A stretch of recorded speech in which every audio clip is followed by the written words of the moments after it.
shout out. Woo! Well, welcome everybody. We're at Rabble Games booth with George here. Somebody I think we met him last year. What we're going to do is just give a little Q&A to kind of get to know you a little bit. What? Just a little bit better. Of course. Just of about course. 10 questions. Yeah. It's no big deal. Of course. So we'll start off pretty easy. Okay. First question. What are the 3 games that are currently always on your table during game night? Oh, that's a really hard one. I would say probably one, Fake Artist Goes to New York by Own Games. Absolutely love that game. So much fun, drawing, social deduction. It's a winner, and it's super easy to introduce to people. I think that game is fantastic. Another game I've been really enjoying is Arcs. So definitely I've got Arcs, obviously super hot right now. So, Yes. a little bias there. So I think that's a great game. And a third game, I mean, this is a little bit of a cop-out answer, but since I've been playtesting Calm so much, I think Finding Calm has to be the third answer, just because I'm actually playtesting it. So I'm like trying to get people to play with me, right? But I'll probably say Calm for that third one. Awesome, because we're going to get to that where we're going to check that out here in a little bit. Next question. Out of all things you could have done with your talents, George, why tabletop games? Wow, another great question. So, I think, I love games. I play a lot of games, right? And I think for me, I love the idea of how play basically brings people together and really creates these connections and makes people's lives so much better. So, I think the fact that games makes people happy, that's something I've always enjoyed and why I got into games. Same, and I think that's why we're drawn to all your full library, honestly. Okay, so next question. They're getting harder. What fictional character would you most like to be friends with? Ooh, fictional character most like to be friends with. I would say, well, there's so many to choose from. So, I would say, okay, I have one. I guess I'm a big The Last Airbender fan. So I think that has to be, so Sokka seems like someone I would absolutely love to be friends with. We would have a ton of fun. So I think I would have to go with that as the kind of top of the dome answer. You have no idea how lit up my wife's face is right now behind the camera.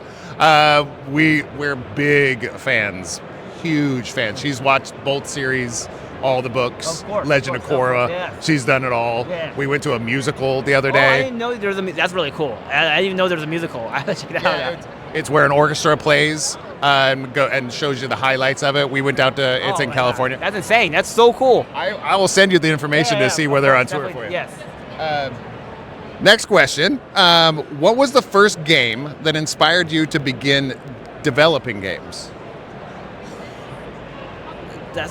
I think there's two games that kind of come to mind. One, so a little bit about us is that we started off with a game that my co-founder introduced to me, right? And he was like, oh my God, there's a game I play with my family. Nobody knows about it. It's a super secret game. Let's turn it into a board game. We later found out it's a very common game called Celebrity/Fishbowl, but at the time we were like, this is brilliant. So I would say that's one, because we obviously turned that into Rabble eventually. We made our own rules for it. We kind of changed, made our own. But I think that was definitely one that was like, oh, that's really great. And then the other one I would say in terms of that got me into maybe more modern kind of board gaming, kind of into the hobby a little bit more, it's probably Pandemic. You grow up, you're playing games that you have Monopoly and Clue, which are obviously classics for a reason, but there's been such a new wave of games, right? I think Pandemic is one of those games that started it all. So I have to go with kind of maybe an obvious answer, but a classic. So. No, I think that's a good one because it's the first introduction. That was my first introduction to co-op games. Yeah, exactly. That's also too. I'm like, oh, I have no idea a game could do this. It could be a cooperative. That's so cool. So yeah, I really like that answer because it's similar in my vein. Yeah. All right. So when starting your next project, George, what inspires you? I think for when we make our games, right, we definitely think about hey. I think a couple of things kind of pushes us or gets us going, right? One is we always think about what is going to get people who are maybe not into the hobby, right? What's going to get people who don't play board games playing board games? And for us, a lot of times that comes down to theme, right? What is something that people are very passionate about that they'll be like, oh, I don't play a lot of board games, but I'll play that, right? And you can see that definitely through all our games, right? Whether it's Love Struck or Sparks, we're Finding Calm, very much tied to a passion point of people.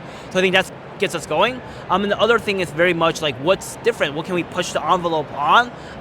Because I think for us, we really like things that are like a little bit different or push us like, oh, nobody's ever done anything like this. We want to try something different and like take a little bit of a risk. So. Yeah, I've seen that in your products. They're very person-driven, humanity-driven, relationship-driven, those types of things. So you can feel it through the games. So, all right, here's a tough one. What song would currently make the best theme music for you? When you walk into a room, what song do you wish was playing? Because there's like, oh, George is here. What song? Oh my God, this is so hard. Because I feel like when I listen to music, I feel like I just have such an eclectic playlist, you know. Currently, like just currently. It doesn't have to be for all time. Just now. I feel like I guess like I'll go with kind of a classic. I think Back in Black, AC/DC, right? Very like it's such a high energy driven song that it's like you come in, you walk in that song, you're like yes, like I am here. I'm like it's like a true walk up theme song. So I'll say that for now, you know. But I feel like that's just answer probably changes like. I don't know, week by week. No, I agree with you. Mine changes probably every month, but I agree with that. But AC/DC Back in Black, so you're coming up, you can see the ring in front of you, you go in there and I'm going to design some games. Yeah, exactly. You get the amp, so.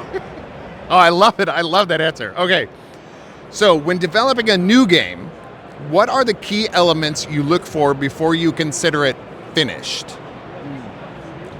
I think for us, it's a really good question. I think there's like probably two things that are really important for me when I think about like finishing a game or developing a game. One is like, I guess what we call like the hook, right? Like what it's gonna basically draw people in, and when people see it, they're like, oh, I need to play this like immediately, right? You know, I think that's something that's like super important for us. Is like what's gonna be that thing that like pulls people in. It can be like a mechanic, the artwork. It can be a lot of different things. It can be like working with a partner or something like that.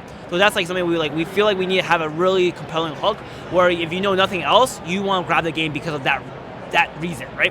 I think the other thing I look for is definitely for games is like, I guess what I call like big moments or something that's like when like it clicks, you're like, I want to share this thing, my experience with the world, right? And it needs to have like that moment where like, oh, this is so cool, so unique, so like I don't know, viral that like you want to share with other people. I think that's like when I'm like, oh, if I can't hit those two, or like people are starting want to talk about it, or then people are like immediately gravitate toward it, like that's like when you know I feel like you have something beautiful. And I have to agree, like your branding and the concepts of your games, it's given me that to like this no joke. Every gift bag that I give to my families, my friends, it has everything in your library. I buy one copy, give it to them, and they're playing it with their family and their friends, and they're buying copies. So you've done that. Yeah. You've definitely done that. So okay, here's a pretty spot on. Here's a company kind of one. If your current team made up a human body, what part of the body would you be and why? Oh, that's a hard one. I would say maybe like the feet or something like that, you know? Because I feel like I'm always the one who is like tries to keep I think like keeps us grounded, basically keeps us realistic, right? And it's funny because like obviously I run a company, but I also feel like I'm always the one who's like, oh, let's be real here, guy. Let's be like realistic. And I feel like other people are actually more optimistic than me, which is probably actually a fault of mine. I tend to see things as like maybe not even half glass empty, but like I say it's like half glass, like that's it. So we only have a half glass right now. Exactly. Whether it's not half empty or half full, it's just half a glass, right? So that's how I see it. Yeah. The feet. That's the first time I've heard that since I've been here, and I really like that. It's kind of putting rubber to the road, I guess. Making things actually happen and make sure we're staying on the course, staying pace. I really appreciate that. Only a couple more. We're almost there. Okay. What would you currently, and I think I might know the answer to this one, what would you currently like to plug or promote? Yeah. And it's probably this. But anything else or including that? Yeah. I would say obviously Finding Calm is the one that's probably coming out in March of next year, so coming up really soon. Really excited for that. We'll be on our website, be on Barnes & Noble. Super, super pumped.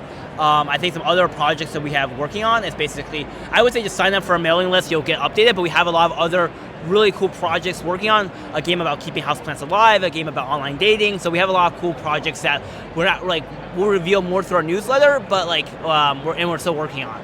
So basically, just promote Rabble, Rabble Games, because no joke, I haven't found anything in your library that doesn't hit the table at least once or twice a week. No joke. But speaking of jokes and no jokes, very final question for George. What is your current favorite joke? Oh my! This is the hardest question. I feel like I never know the answer to say for jokes.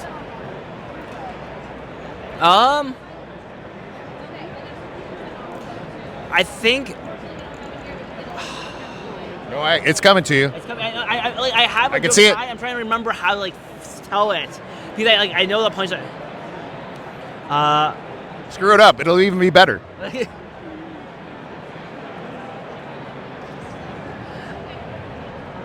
I think it was what's a cat's favorite movie?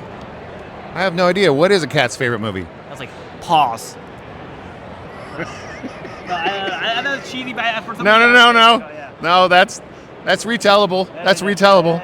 I will be stealing that joke. Yeah. Sorry, but I will be. So thanks, George. Thanks for your time. We are going to move some things around, and we're probably going to do a demo of the newest game coming out.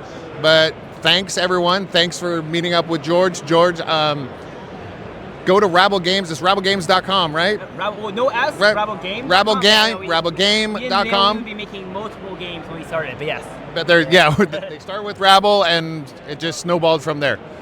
So make sure and check out Rabble Game. Sign up for the list so you get to know about Finding Calm coming out, all the great libraries that they have. Play them all, because they're all good for different reasons. We'll talk to you soon.